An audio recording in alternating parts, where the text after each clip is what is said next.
So anyways, I was talking about this little baby and how he started to show like no respect for me at all. Like just complete disregard for me as a human being. And like I didn't even know really adults that acted like that, but the kid had just been told he could just do that, or had been like they were conditioning him.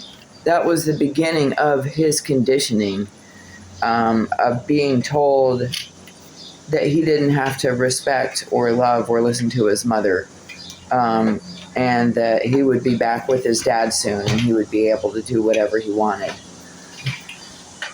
and play video games. And that was the big thing. And because I was being financially manipulated, and because he wasn't court ordered to pay any kind of child support, and even then that would only be like, I don't care what I look like, you guys, I just woke up, like I have to tell you guys this shit. And honestly, video games weren't something that were important to me. People knew that I, in particular, didn't really like video games, that I didn't appreciate the video games, even though I was a kid who did like video games. I outwardly expressed to everyone that I didn't like video games, and that was because my dad played a lot of video games, and that was basically all my dad did. And I felt like my dad wasn't man enough and wasn't daddy enough, like wasn't fatherly enough, that he wasn't a man, and he wasn't a real father, because he only just played video games and he didn't do anything else. There wasn't really teaching us anything. For him, any kind of discipline was just random outbursts that there was really not that much wording with, and it was very rare that my dad would take any kind of disciplinary approach. He was kind of a bitch, to be honest with you. He walked around with spots all over his crotch where there was like pee on the front of his pants from where he didn't really wipe or anything like that after he used the bathroom, I guess, and he would just put it back in his pants, and it would just like get all over the front of his pants or something like that, and he would just walk around in front of everybody in pants like that all the time. He would show up to my school like that. Like, he would come to the class to pull me out of class, and everybody would look back to a dude with a huge belly that didn't even drink beer, and he would always have a big wet spot on his pants. I can't remember, but I think he did pick me up from classes once or twice, and that was the whole thing. Or like he would stand out to like pick me up from school, and he would have like these wet spots on his pants, and he'd be standing there like, duh, like Homer Simpson. And my dad was Homer Simpson, and that was, he was Homer Simpson all throughout my life. He was just, to me, just a complete embarrassment and like a complete total retard. And he knew it, and he was trying extra to be like that. But for me, I was trying not to be retarded like my dad. I was trying to be like a smart parent who actually cared about the kid, and I didn't really want there to be video games at the time. I didn't need the video games. I didn't want to just focus on video games instead of my kid, so it wasn't important to me to have video games in my house.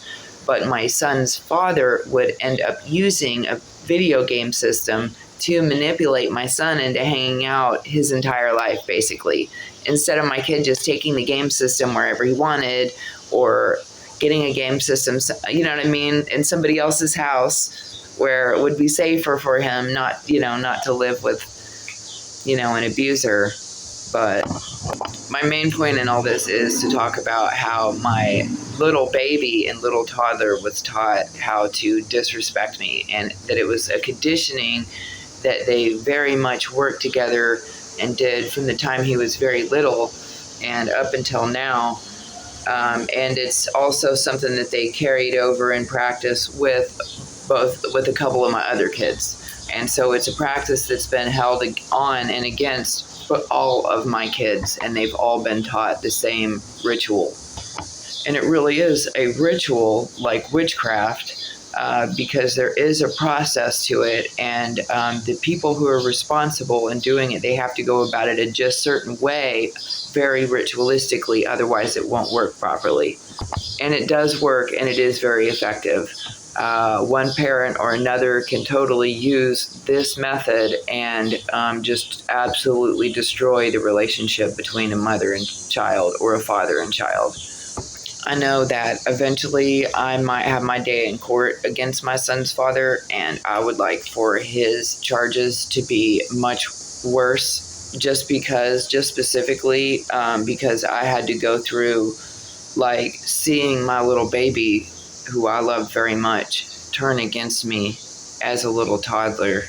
And I just felt so, as a young mother, like I just felt so like, just to have to look at him and realize what was happening by myself, and to not think that there was anything that I would ever be able to do to fix that. Like, I just saw the way that my kid acted, and I felt like the damage had already been done, and that there was no way that I was going to be able to correct it, that the kid was going to have to just like, I didn't know how to correct it. I didn't know how to draw it out of my son, what had happened. I felt like I could see, I felt like I could feel, and I could tell what had happened, and that he had been manipulated, and that he had been given like strange ideas or strange advice. He was very, very little, so it was almost like I didn't think about at the time being like, did somebody tell you something bad about your mommy, and recording it and stuff like that. Like, I didn't know what to do stuck in isolation with a baby at 19, 20 years old, knowing 21 or whatever, 22, 23, all up through there, like knowing that my kid was being basically mentally and psychologically tortured and manipulated into finding disfavor and showing displeasure with his mother, and with the time with his mother. And then it was just really, really bad, you guys. And so I really want, even though the dad in this situation pretends that he's so disabled and stuff like that, and has such a hard time, I hope that he gets extra time, because he was in fact manipulating this kid's head. And I did not realize, like, I'm not sure if I realized whenever I was that young or not, that the child was being conditioned to in fact become part of a MDK campaign against their mother. They conditioned all the kids to do things like try to help them build cases against their mom. You know what I mean? And they testified against me in court. You know what I mean? The judges behind my back, and they've conditioned them to just ignore me during times of distress and emergency situations. During life or death situations, my children would just ignore me, because that's what they were taught to do. During situations that are life or death for themselves, they ignore me, because that's what they've been taught to do. Honestly, it's just felt like the whole world was against me ever since I became an adult and had a kid to begin with. It just felt like everyone has just worked against me, and even turned my babies and kids against me. And I didn't really know what to do. It was all incredibly painful, and like a secondary secondary symptom, I guess you could say, of the psychological like damage and trauma that the kid was going through, with like his dad and his dad's family probably like abusing him however they were abusing him, and like dosing him or poisoning him with stuff, and telling him weird shit about his mother, telling him really weird shit about mom and how to act at moms or whatever, and then sending him over. And then whenever he would have any trouble at my house at all, or be told that he couldn't do anything, or something didn't go his way, he would trip out real bad, and he would walk over to the door or the wall and start just bashing his head over and over again off the door or wall, which was something that I had never seen anybody do before. To me, it was a sign of like deep distress, of deep, that there was deep problems, that there was a really big problem, you know what I mean? And there had been nothing that was happening in my house or that I had done to the kid that would have caused him to be that deep of distress and in that deep of, to where you couldn't even get him to stop. And I wasn't the only one that witnessed it. I mean, one of our older frenemies named Jesse Kuhn, he saw it. There's multiple people that saw that, even though it happened 20 years ago. I mean, the kid was in a great state of distress at some times, and there was nothing around us that would have been causing that. And at the time my life was being controlled, I wasn't really allowed to leave. Like, they would send people in to chill with me for a second, smoke pot with me or whatever, just so that I would just sit there and just be okay with the bare minimum, which I wasn't okay with. It was just that was all that I had, and I didn't know how to do more, and everyone just acted like it was good enough, what little that I had. And I wouldn't have had a phone or a car or anything. It would have just been like an apartment, a real cheap apartment, and I'd have my kitchen and bathroom that is already a part of the apartment, and that was a big deal. And I would have like a couch, a bed. Sometimes I would have a TV that would have like 1 or 2 channels on it. I'd have like a DVD player. I could watch movies. But I didn't have like a computer with internet. I maybe had a computer with internet only like if I could figure out how to hook up one of those wireless adapters to a computer. Like, sometimes I could leech internet here and there, but it was only for like a month or 3. Like, I never had the money for anything like that. I didn't have a car when I was young with a kid. In order for me to go do my laundry, I'm not sure why, like, I was afraid to leave my baby at home alone while I went to do laundry, because they had put me through so much of a scare over having my baby taken away. They did so much to me, you guys. I was like putting the newborn baby on top of the dirty load of laundry to go walk through the snow to the laundromat, and then having to figure out how to put the baby to the side while I put stuff in the washing machine. And like people had me unnerved, and they'd cause so much. It was like my baby and I were in tune with each other, and we were fine. And then, his dad got involved, and like which I didn't let him in my house or anything, but he was like sending messages through my mom. He basically worked through my mom. So like the two of them started working together against me, and it was really bad what they were actually able to do to my baby and I.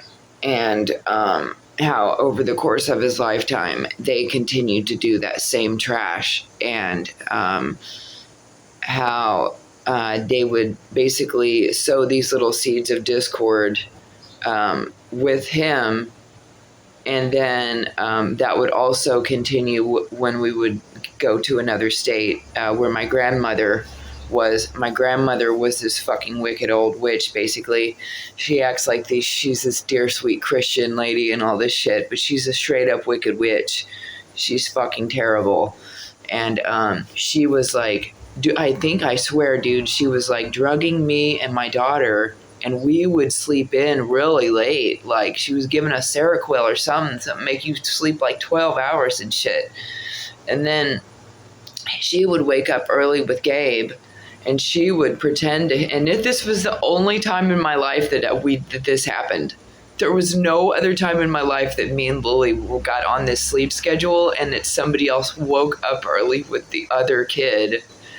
And like, she would wake up early with this kid and act like that he was just so neglected, and that his mom loved Lily more than him. And there she was sleeping with your sister. They just act like they love each other more, and where do you fit in? And just like the whole thing, like, it was like everybody that put in a word edgewise was putting in a bad word, and it was all deliberate shit that they were doing. It was very much like they say that witchcraft is, they do witchcraft, but then they do a physical thing afterwards, or they say something, or they whatever, or they, and this was definitely it. They really messed with our heads there in that time frame, in a really, really bad time. Like, to do that kind of shit to somebody that early in life, to either of us, was really, really, it was so bad.